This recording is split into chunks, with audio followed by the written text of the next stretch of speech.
జీవితంలో 4 విధాలైన రుణాలుంటాయి పుత్ర. వాటిని తీర్చుకోవటం ప్రతి వ్యక్తికి అనివార్యం. పితృణం. తల్లిదండ్రులు తమ యావత్ జీవితాన్ని తమ సంతానాన్ని పెంచి పోషించడం కోసం అంకితం చేస్తారు, కష్టాలు పడతారు. వారి రుణం తీర్చుకోవడానికి గాను సంతానానికి తల్లిదండ్రులను సేవించుకోవడం అనివార్యమవుతుంది. బ్రహ్మ రుణం. ఎవరి వల్ల ఈ జీవితం లభించిందో వారికి చెల్లించేది. ఈ రుణాన్ని తీర్చుకోవటం కోసం కోరేది ఒక్కటే. ఎవరైతే ఇంతటి పవిత్ర రూపంలో ఆత్మకు జీవితమిచ్చారో అదే పవిత్ర రూపంలో తిరిగి వారి చెంతకి చేరటం.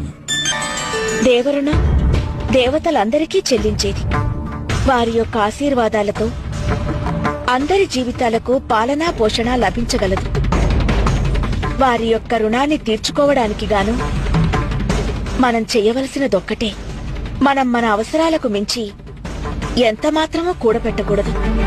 మనకు అధికమైన దానిని దాని యొక్క అవసరం కలిగిన వారికి అందచేయాలి. ఇక 4వ రుణం ఋషి అనగా గురువుల రుణం. ఈ రుణం తీర్చుకోవటానికి ఏం చేయాలంటే గురువుల ద్వారా సంగ్రహించిన జ్ఞానాన్ని దాచుకోకుండా ప్రతి ఒక్కరికి పంచి ఇవ్వాలి. జ్ఞానాన్ని వృద్ధిపరచాలి.